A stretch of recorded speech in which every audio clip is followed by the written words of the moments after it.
صلی اللہ علی النبی الامی وعلی آلہ واصحابہ صلی اللہ تعالی علیہ وسلم.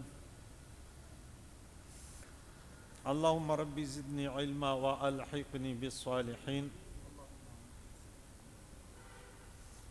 اما بعد فاعوذ باللہ من الشیطان الرجیم. بسم اللہ الرحمن الرحیم. وَإِن فَاتَكُمْ شَيْءٌ مِّنْ أَزْوَاجِكُمْ إِلَى الْكُفَّارِ فَعَاقَبْتُمْ فَآتُوا الَّذِينَ ذَهَبَتْ أَزْوَاجُهُمْ مِثْلَ مَا أَنفَقُوا وَاتَّقُوا اللَّهَ الَّذِي أَنْتُمْ بِهِ مُؤْمِنُونَ. صدق اللہ خالقنا العظیم. حاضرین و سامعین کرام، سورہ ممتحنہ کی 10 آیتیں ہو گئی. اس سورہ مبارکہ کے شروع میں یہ تھا کہ اللہ کریم نے فرمایا میرے اپنے دشمنوں کو دشمن بناؤ، انہیں دوست نہ بناؤ. لا تتخذوا عدوی وعدوکم اولیاء. یہ قانون ہوا. پھر کل ایک بات ہم نے کی کہ دیکھیں دشمنی کن سے کرنی ہے.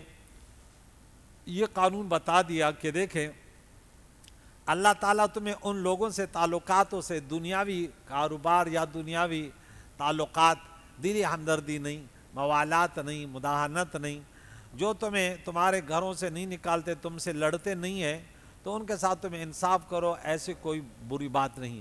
اللہ تعالیٰ تمہیں صرف ان لوگوں سے روکتا ہے جو تم سے تمہارے دین میں لڑتے بھی ہیں اور طعن بھی کرتے ہیں اور تمہارے خلاف سازشی بھی کرتے ہیں، تمہیں تمہارے گھروں سے بھی نکال دے. تو جو ان سے تعلق رکھیں گے وہ ظالم ہیں. تو یہاں یاد رکھیں اسلام کے خلاف پروپیگنڈے ہر جگہ ہوتے رہتے ہیں، اور غیروں کا تو چھوڑیں، اپنے کئی ایسے لوگ ہیں مسلمانوں میں کہ وہ بھی دین کے خلاف بڑے خرافات بکتے ہیں. مرد اور عورتیں مختلف قسم کے، جن کو ہم لبرل وغیرہ کہتے ہیں، برائے نام تو مسلمان ہوتے ہیں لیکن اندرونی طور پہ وہ غیروں کو سپورٹ کرتے ہیں. اس دین اسلام کے نمائندے جو ہیں، علماء کرام جو ہیں، دینی مدارس مساجدوں کو سپورٹ نہیں کرتے، دوسروں کے گرجوں اور چرچوں اور بتخانوں وغیرہ کے لیے بہت کچھ کرتے ہیں اور سمجھتے ہیں کہ ہم بڑے نیک لوگ ہیں، لیکن اپنے علماء سے اور جو دین کے خادمین ہیں ان سے ان کی نفرت ہے. لیکن بہرحال یہ بات بتا دی گئی ہے کہ دین کے خلاف پروپیگنڈے نہ کرو، کیونکہ یہ جو ہے کہ فقط المشرکین حیث وجدتموہم، یہ عام حکم نہیں ہے کہ جہاں مشرک ملے اس کو قتل کر ڈالو. یہ پروپیگنڈے کرتے ہیں، وہ ایسے نہیں ہے. اس سے جہاں مشرک ملے قتل کر ڈالو، وہ حربی کے بارے میں ہے، اور ان کے ساتھ اچھا سلوک نہ کرو، وہ دین کے خلاف سازشیں کرنے والے ہیں. عام کافروں کا یہ نہیں ہے. کل اس پر گفتگو ہو گئی. مسلمان سے بڑھ کر دنیا میں کوئی وفادار نہیں ہے اور خدمت کرنے والا نہیں ہے، بڑوں کی تعظیم کرنے والا نہیں ہے اور چھوٹوں پر شفقت کرنے والا نہیں ہے. عورتوں سے اچھا سلوک کرنے والا مسلمان سے بڑھ کر کوئی نہیں ہے، کیونکہ ہمارے رسول پیارے علی عقائد و جان علیہ الصلوۃ والسلام کی تعلیمات میں سے ہیں. یہاں ایک اور قانون بتایا کہ وَإِن فَاتَكُمْ شَيْءٌ مِّنْ أَزْوَاجِكُمْ الْكُفَّارِ، اور اگر مسلمانوں کے ہاتھ سے کچھ عورتیں کافروں کی طرف نکل جائیں، إِلَى الْكُفَّارِ. کیا مقصد ہے؟ تو یہاں فرمایا کہ گزشتہ آیت نازل ہونے پر مسلمانوں نے نو مسلمہ عورتوں کے مہر ان کے خاندوں کو بھیج دیے، لیکن کافروں نے مرتدہ عورتوں کے مہر مسلمانوں کو ادا نہ کیے. تب یہ آیت کریمہ نازل ہوئی.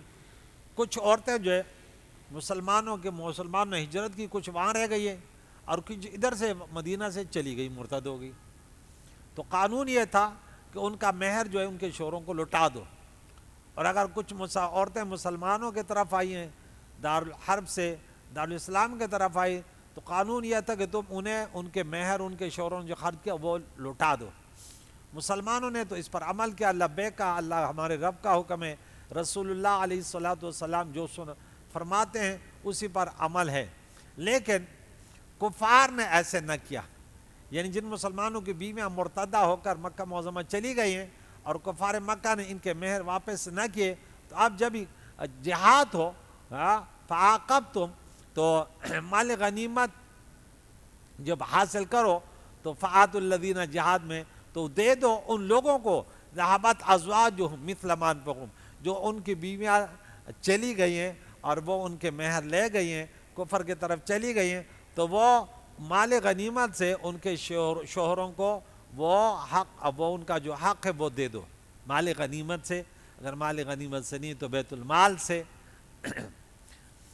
اور واتقوا اللہ الذی انتم بہ مؤمنون، اور اس اللہ سے ڈرو جس پر تم ایمان لانے والے ہو، ایمان رکھنے والے ہو، عقیدہ رکھنے والے ہو۔ پھر فرمایا یا ایھا النبی اذا جاءک المؤمنات، اے نبی علیہ الصلاۃ والسلام جب بھی تمہارے پاس مسلمان عورتیں حاضر ہوں، کس کے لیے؟ یبایعنک علی اللہ یشرکن باللہ شیئا، اس پر بیعت کرنے کے لیے آئیں کہ وہ اللہ کے ساتھ کسی کو شریک نہیں کریں گی، شرک نہیں کریں گی، ولا یسرقن، اور بیعت میں یہ ہوگا کہ وہ چوری نہیں کرے گی، ولا یزنین، اور وہ بدکاری نہیں کرے گی، ولا یقتلن اولادہن، اور نہ اپنے اولاد کو قتل کرے گی، ولا یاتین ببہتان یفترینہ بین ایدیہن وارجلہن، اچھا ولا یزنین، نہ بدکاری کرے گی اور نہ اولاد کو قتل کرے گی، اور نہ وہ بہتان لائے گی، بہتان نہیں باندھے گی، جیسے اپنے ہاتھوں اور پاؤں کے درمیان، یعنی موضع ولادت، یعنی بدکاری نہیں کرے گی۔ اور پھر یہاں جو مفہوم ہے کہ دوسرے کے بچے کو اپنے بچہ نہیں ٹھہرائے گی۔ عرب میں ایک دستور تھا کہ وہاں ایک اور بچے نہیں ہوتے تو تب بھی عورت کے لیے مشکلات ہوتے، اور صرف بچیاں ہوتی تب بھی عورت کے لیے مشکلات ہوتی، پھر وہ کسی کا بچہ لینے پر مجبور ہوتی کہ میں اس گھر میں رہوں، تو یہ نہیں کرے گی۔ وَلَا يَعْصِينَكَ فِي مَعْرُوفٍ، اور کسی نیک بات میں تمہاری نافرمانی نہیں کرے گی۔ فَبَايِعْهُنَّ، تو اس سے بیعت لو، وَاسْتَغْفِرْ لَهُنَّ اللَّهُ، اے محبوب اور ان کے لیے اللہ سے مغفرت طلب کر، ان اللہ غفور الرحیم۔ یہ بڑی آیت ہے، اس میں ان عورتوں کی تفصیل ہے۔ فتح مکہ کے دن جب کہ اولاً مردوں سے پیارے قائد و جہان نے بیعت لی، اس میں تو اتنی باتیں نہیں تھیں، اس پر خاص کر حضرت ہندہ رضی اللہ تعالیٰ عنہ، ابو سفیان کی گھر والی، اور امیر معاویہ رضی اللہ عنہ کی والدہ نے بڑی باتیں کی کہ یا رسول اللہ ان سے تو یہ نہیں ہوا، ہم سے نہیں، تو عورتوں میں جو بیماریاں تھیں وہ بیان کی۔ اچھا یہاں پہ اچھائی کی باتیں تو اتنی نہیں ہوئی، لیکن گناہ سے روک تھام، کیونکہ یہ گناہ کا حکم جو ہے روکنا، انسان کے ساتھ ہر وقت لگا رہتا ہے نا۔ نیکی تو اب ایک نماز پڑھی پھر دوسری نماز تک، لیکن گناہ جو ہے وہ مسلسل آپ کے ساتھ ہے کہ اس سے بچتے رہنا مسلسل۔ تو اس پر ابھارا کہ لیس الورع کالکف، انسان بڑا پرہیزگار تقویدار ہے لیکن گناہوں سے نہیں رکھتا تو کیا فائدہ؟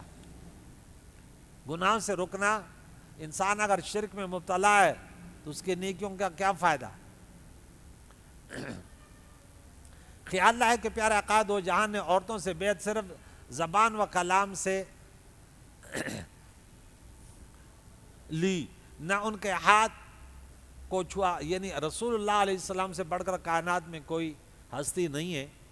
اب دنیا والے کو ایسے نہ ہو کوئی پیر وغیرہ ہو کہ چلو عورتوں کو ہاتھ لگائے، دوسرے یعنی باطل لوگوں کو، اہل باطل کا یا اہل بدع کا طریقہ، اہل سنت و جماعت کا یہ طریقہ نہیں ہے، بلکہ جو علماء فضلاء جو جن کو ہم پیر کہتے ہیں، جو عالم با عمل روحانی رہنما ہیں، رہبر ہیں، تو وہ جس کمرے میں بیٹھے تو وہاں عورتوں کو آنے بھی نہیں دیتے، یعنی تربیت دیتے نا۔ تو یہاں دیکھیں نہ قائد و جہان نے ان سے ہاتھ ملایا نہ کپڑا، اس لیے یہاں ہاتھ شریف کا ذکر نہ ہوا، اور مردوں کی بیعت کے متعلق فرمایا ید اللہ فوق ایدیہم، کیونکہ وہاں مسافہ مردوں کے لیے مسافہ ہوتا ہے، عورتوں کے لیے ایسے کچھ نہیں ہے، صرف بات کے ذریعے۔ تو جاءک المؤمنات یبایعنک علی اللہ یشرکن، کہ وہ شرک نہیں کریں گی، یعنی اسلام پر قائم رہیں گی، کبھی کفر نہیں کریں گی، ورنہ عورتیں فی الحال مومنات تھی، گویا استقامت الاسلام یہ بیعت لے رہے تھے کہ تم استقامت کرو گی. یہ بیعت اس بات پر ہے کہ دوام کرو گی. جیسے کبھی کبھار ہوتا ہے یا ایھا الذین آمنوا آمنوا، اے مسلمان ایمان لاؤ. یہ ایمان ہے کہ استقامت آنا ہو. کہ صرف یہ نہیں کہ آج کلمہ پڑھ لیا کل ختم، نہیں. اب آپ کا ہر قدم، ہر دن، ہر لمحہ، ہر گھڑی، ہر رات، ہر دن وہ رسول اللہ علیہ الصلوۃ والسلام کے لائے ہوئی شریعت کے مطابق ہوگا. اس سے ہٹو گے تو بات ختم ہو جائے گی. نہ چوری کرے گی، نہ بدکارے گی، نہ اولاد کو قتل کرے گی. جیسے زمانے جاہلیت میں لڑکیوں کو قتل یا زندہ دفن کر دیتی تھی، یا بچے میں جان پڑنے کے بعد حمل کو ساقط کرنا. جیسے آج کل زیادہ تر مسلمانوں میں بھی یہ طریقے رائج ہوئے. اللہ تعالیٰ اس کو بچائے.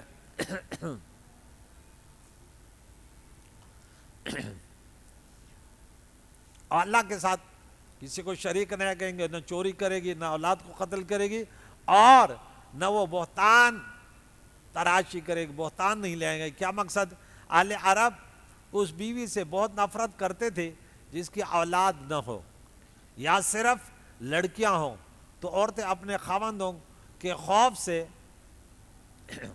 پرایا بچہ لے کر کہہ دیتی تھی کہ جب سفر پہ جاتے تھے شوہر، واپس آتے تھے سفر سے، تو کہتے تھے بچہ میں نے آپ کے جانے کے بعد یہ بچہ مجھے اللہ نے دیا اور یہ لڑکا ہے. یا دوسری عورت کو کسی کے 3-4 بیٹے اپنی بیٹی دے کر اور اب بیٹی ہوئی اور ان سے بیٹا لے لیتی تھی. تو اللہ تعالیٰ کے نبی اللہ نے فرمایا کہ ان سے یہ بھی لے کہ نہیں، یہ بہتان نہیں کرے گی، جھوٹ نہیں بولے گی.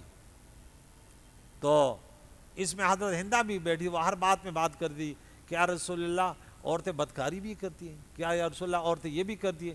پھر یہ بھی انہوں نے بات کی کہ ابو سفیان جو ہے نا تھوڑا سا کنجوس ہے، میں اگر اس کے مال سے لے کر اپنے گھر میں خرچ کروں تو اس کا کیا ہوگا؟ تو حضور نے بولا، فرمایا بقدر ضرورت آپ لے سکتی. کوئی بھی مرد ایسے، بعض مرد بڑے کنجوس ہوتے ہیں، بعض ایسے سخی مرد ہیں آئے کے گھر میں پیسے دے دیے، پرواہ نہیں. اور عورت فطرتاً ایسی کنجوس ہوتی ہے کہ وہ اپنا مال نہ بھائی کو دیتی ہے، نہ ماں کو دیتی ہے، نہ کس کو دیتی ہے. یہ ان کی فطرت میں ہے. قرآن میں ہے نا، اللہ تعالیٰ نے اس کو آپ کے گھر کے محافظ بنائی. لیکن جو مرد زیادہ کنجوسی کرتے ہیں، اس سے عورت کی بھی فطرت خراب ہو جاتی ہے. پھر وہ بھی کوشش کرتی ہے کہ کوئی پیسے ہاتھ پہ چڑھ جائیں. انسان جیسے کرتا ہے نا ویسے ان کے ساتھ پھر وہ گھر والی بھی بن جاتی ہے. حالانکہ وہ گھر کی محافظ ہے. آپ کہاں بینک میں رکھے، جو پیسے آ رہے ہیں اس کے پاس رکھ دو، بس جو بھی خرچہ کرے گا. پتہ نہیں کیا سے دنیا کیسے آباد ہے. مرد اور ایک ہی تو ہو. اللہ تعالیٰ نے کتنا قریبی رشتہ دیا، اور اس میں بھی جو ہے نا تم شوہر ادھر 90 سال کے مردوں سے میں نے پوچھا، بولا ہم عورتوں کے ساتھ یوں کرتے ہیں، پیسے ادھر چھپا لیتے ہیں پھر ادھر چھپا لیتے ہیں. میں نے بولا اب دیکھ یار، اب تو اتنے بالکل قبر کے کنارے میں آئے ہوئے، اور اگر 1000 کما لیں تو کہتے یہ 50 کمایا، ورنہ وہ لے لی. اب تمہارا طریقہ ایسے کنجوس، تو لازم بات ہے وہ بھی ایسی بنے گی. اللہ اکبر کبیرہ. ہم نے بھی 30 سال ہوئی شادی کی، آج تک اللہ گواہ میرے سامنے قرآن پڑھا ہوئے، کبھی یہ نہیں وہ کہاں گئے کدھر آئے. یہ تھوڑی بہت پیسے آئے گھر میں، ہم کیوں محافظ، ہم تو بولے یہ چیز لائی چاہے بس. کیا طریقہ کار ہے. تو وہ حضرت ہندہ رضی اللہ تعالیٰ عنہ عرض کرتی ہے، یا رسول اللہ اگر اس طرح میں لوں، کیونکہ اگر میں نہ لوں تو میرے بچے پھر کیا کریں گے، بچوں کے لیے بھی تو خرچیاں ہوتی ہیں نا. تو بعض مرد ایسے کہ نہ خود کھاتے نہ بچوں کو کھلاتے نہ گھر والی کو، بینک بیلنس جمع کر رہے ہیں. اللہ تو کس کو بتائے گا؟ اگر بیوی کو نہ بتایا تو کس کو بتائے گا؟ بھائی اکثر ایسے ہوتا ہے، لوگ جو ہوتے ہیں نا ماں سے بات چھپا لے کہ امی بولے کہ دیکھ، اب کیونکہ شوہر ہے تو ابھی بیوی کو بھی خرچہ دے گا، ماں کو بھی دے گا، بہن کو بھی دے گا. بیوی تو ایک رازدار ہوتی ہے. لیکن اگر بہن اور وہ لوگ ایسے ہیں کہ اب وہ اکثر اس بات سے چڑھتے ہیں کہ دیکھیں بیوی کو دے رہے، بیوی کو دے رہے. یہ تو اب شادی کی اس کے بعد تو سب کی نظریں ہوتی ہیں نا، بھائی کی بھی نظریں، ماں کی بھی نظریں، اور بہن کی بھی نظریں، باپ کی بھی نظریں، کہ دیکھتے ہیں کیا لاتا ہے کیا چھپاتا ہے. لیکن وہ رازدار ان کی بیوی ہوتی ہے، کیونکہ وہ ہم سفر ہے نا. آج تو ساتھ ہیں لیکن کل ان کو اکیلا سفر طے کرنا ہے. ہر انسان شروع میں ہم سب ایک ہی ہوتے ہیں نا، ایک گھر میں ہوتے تھے. اب ہمارے یونس بھائی بیٹے جن کے ساتھ کون ہے، اپنے گھر کا اپنی کشتی خود ہی چلا رہا ہے. آگے جا کے ہر کوئی اپنی کشتی چلاتے. اگر یہ دو رازدار نہ ہو، یہ تو لمبا سفر ہے، پھر تو زندگی مشکل پڑ جائے گی. ماں الگ چلی گئی، بھائی الگ چلے گئے، بہن الگ چلے گئی. ماں بھی تو ہمیشہ ساتھ نہیں رہتی. قانون ہے نا، ورنہ کبھی تو ایسے بھی ہوتا ہے کہ بیٹا پہلے چلا جائے. لیکن قانون یہ ہے کہ پشتو میں ایک شعر ہے کہ خویندلونا یتیمان کڑی ترین درومی بے وفا دی مور و پلار دے دی دنیا. کہتے بہنوں اور بھائیوں کو یتیم کر کے چلے جاتے ہیں. اس دنیا کے ماں باپ بھی بے وفا ہیں. اس معنی میں نہیں ہے، لیکن چلا ان کو، ان کی عمر زیادہ ہے تو چلے جاتے ہیں. ہر ایک باری باری سے جاتا ہے. تو یہاں اس چیز کی جو ہے نا نفی کر دی کہ نہیں، ایسے نہیں، عورت یہ چیزیں نہیں کرے گی کسی کا بچہ لے کر. تو الحمدللہ مسلمانوں میں یہ اچھا عقیدہ. آپ جس کے سب بیٹیاں بھی تب بھی کہتے ہیں، ہم کراچی میں کتنے لوگ ہم نے دیکھے صرف بیٹیاں، لیکن ایسے پختہ عقیدہ اللہ نے دیا. اور عقیدہ ایسے رکھنا چاہیے. سمجھتے ہیں نا کہ بیٹا کھلا کے، کوئی نہیں کھلاتا، دینے والا اللہ کی ذات ہے. بیٹیوں کی تو پہل ہو سکتا ہے آپ کو اور زیادہ دے. عقیدہ انسان پختہ رکھے. تو پرایا بچہ پال کے یہ نہ کہیں کہ یہ ہمارا ہے. اور وَلَا يَعْصِينَكَ فِي مَعْرُوفٍ، کسی نیک بات میں تمہاری نافرمانی نہ کریں، یعنی آپ کا ہر حکم مانیں.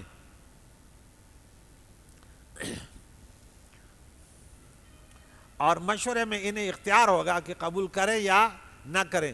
معروف سے مراد حضور کا ہر حکم ہے، کیونکہ حضور بری بات کا کبھی حکم ہی نہیں دیتا. اب دیکھیں یہاں پہ ایک سوال ہے، تفسیر آپ سمجھے نہیں اس کی، کہ یہاں اللہ نے فرمایا کہ وَلَا يَعْصِينَكَ فِي مَعْرُوفٍ، اور اچھے کام میں، اچھی بات میں آپ کی نافرمانی نہیں کریں گے، یعنی دوسروں میں کریں گے. کیا حضور صلی اللہ علیہ وسلم غلط بھی حکم دے سکتے ہیں؟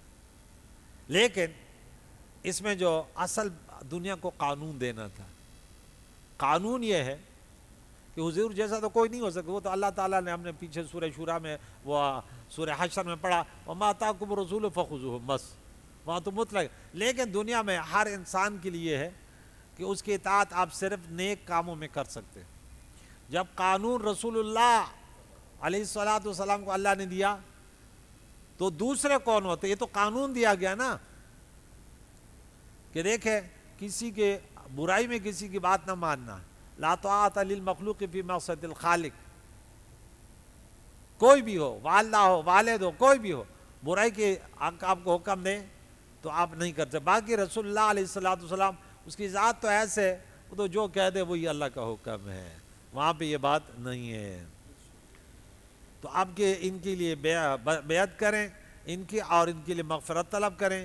اس آیت سے چند مسئلے معلوم ہے. ایک یہ کہ مرشد کسی کو مرید کرتے وقت عمومی توبہ کے ساتھ خاص ان کے گناہوں سے بھی توبہ کرائے جن میں مرید گرفتار ہے، مثلا بے نمازی یا سودخور. سودخور سے سودخوری کا کہ تو سودخوری نہیں کرے گا، بے نمازی نہیں رہے گا، نماز کو نہیں چھوڑے گا، اسے خصوصی توبہ کروائے اور آئندہ کے لیے اس پر قائم رہنے کا حکم دے. دوسرے یہ کہ بیعت لے چکنے پر اپنے مرید کے لیے دعائیں مغفرت کرے کہ خدایا اس کے گزشتہ گناہ بخش دے. تیسرا یہ کہ خود توبہ کرنے کا انہیں حکم دے، اور کسی اللہ کے بندے کے ہاتھ پر توبہ کرنے کا یہ بھی ایک اچھا طریقہ ہے کہ انسان کسی کے نیک انسان کے پاس جاتا ہے. وہ واقعہ آتا ہے نا کہ انسان تو اس نے 99 قتل کیے تھے، تو بولا میں کسی، اس نے بہت لمبی کہانی، اس نے وہ 100 میں پورا کر دیا، پھر وہ وہاں چل دیا تو موت آ گئی. تو دیکھو نیک لوگوں کے پاس، انسان نیک لوگوں کے پاس جاتے اس کی بیعت کرتے کہ میری توبہ، آئندہ گناہ نہیں کرو. ایسا نہیں ہے کہ آپ بولا پیر ہے کیا وظیفے دیتے، کہتے وظیفہ تو نہیں دیا. کون سے کاموں سے توبہ کروائی، بولا یہ تو نہیں ہے. تو بھائی یہ قوانین ہوتے ہیں. اور جیسے استاد شاگرد کو سبق دیتے ہیں نا، تو مرشد جو ہے نا وہ اپنے مرید کو ایسے وظائف دیتا ہے، اور اس کو دیکھ کر، جیسے ڈاکٹر روحانی بھی ڈاکٹر ہوتے ہیں اور جسمانی بھی ڈاکٹر ہوتے ہیں، تو وہ دیکھ کر کہ کتنے وظیفے پڑھ سکتا ہے.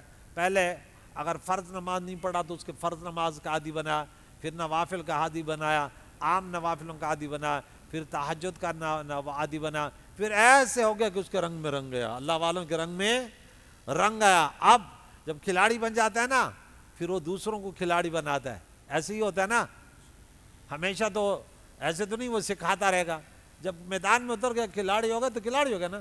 اب یہ نفس اور شیطان سے لڑنے میں کھلاڑی ہو گیا، اب یہ جو ہے اس کو خلافت مل گئی، یہ اب دوسروں کو جو ہے نا شیطان اور نفس کے مکاری سے چھڑائے گا۔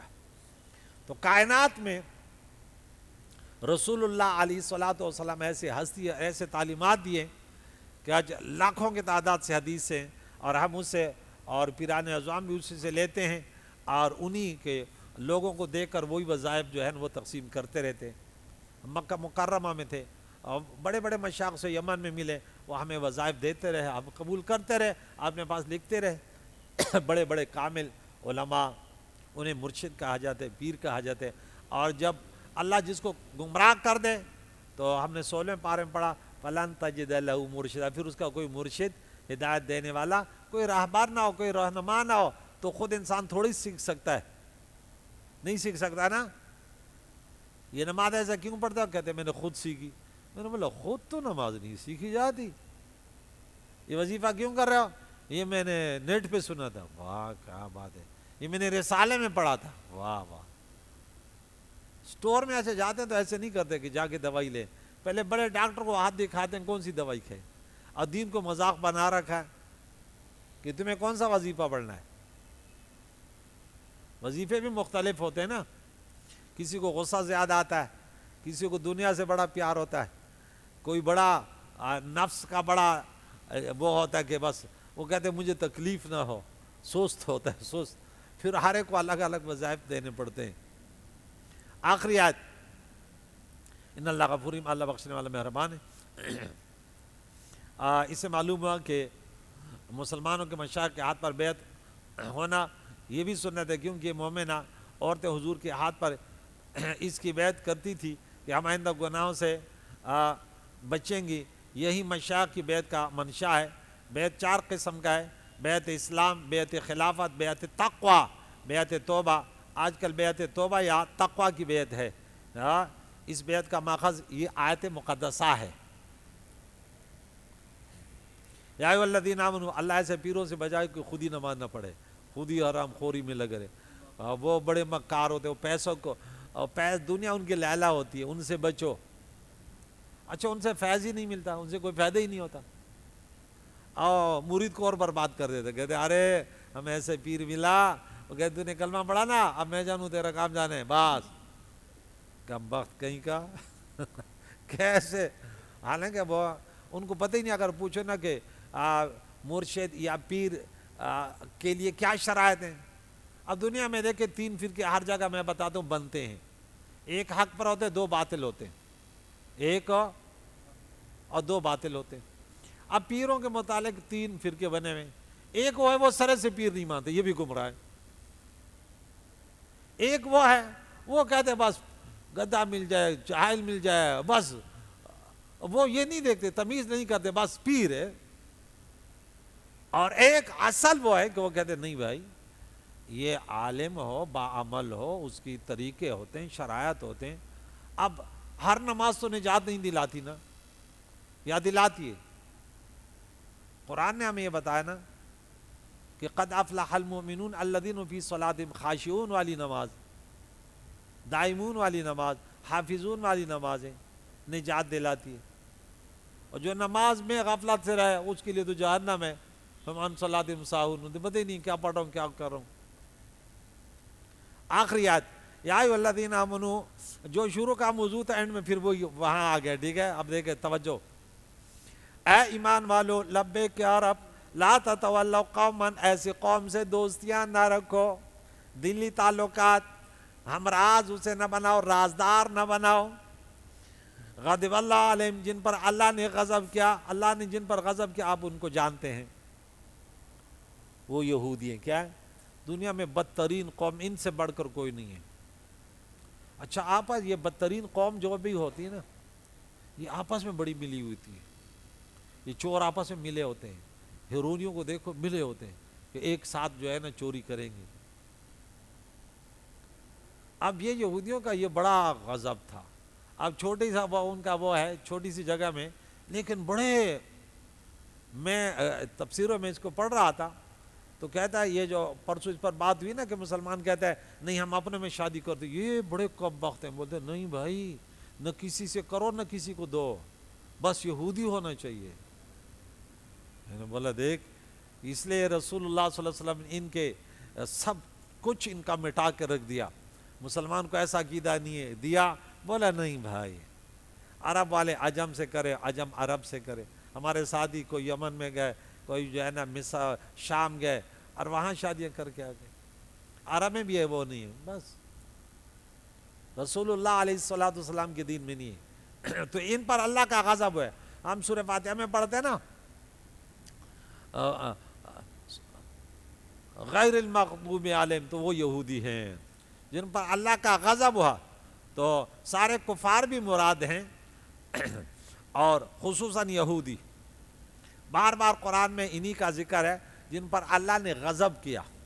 وباؤ بغضب علی غضب، ان کے ساتھ تعلقات نہ جوڑو، دوستی نہ کرو. قد یئسوا من الآخرۃ، یہ آخرت سے مایوس ہو گئے. کما یئس الکفار من اصحاب القبور، جیسے کافر قبر والوں سے مایوس ہو گئے. کیا معنی؟ یعنی یہود ثواب آخرت سے مایوس ہیں اس لیے کہ انہیں پیارے آقا دو جان کے حقانیت اور توریت شریف سے معلوم ہے. پھر آپ کا انکار کرتے ہیں تو وہ اپنے عقیدے سے خود کافر اور آخرت کے ثواب سے محروم ہیں. اس نا امیدی سے پتہ چلتا ہے کہ وہ یہود پیارے آقا دو جہان کو نبی برحق جانتے تھے. جاننا الگ ہے، ماننا الگ ہے. وہ کہتے ہیں نا یعرفونہ، تو جاننا ضروری نہیں ہے، جاننے کے ساتھ ماننا بھی ضروری ہے. کہ جان لیا تو اب اس کے پیچھے بھی چلے. ایک انسان نیک ہے، اپنے جان لیا تو اب اس کی پیروی بھی کرے. اللہ کا یہ حکم ہے نا کہ ان لوگوں کے پیچھے چلو جو حق پر ہیں. ہم ہر رکعت میں پڑھتے ہیں اہدنا الصراط المستقیم صراط الذین انعمت علیہم، ان لوگوں کے پیچھے چلایا اللہ. ان لوگوں کا راستہ کیا؟ انہی کے طریقے. راستہ کیا ہوتا ہے؟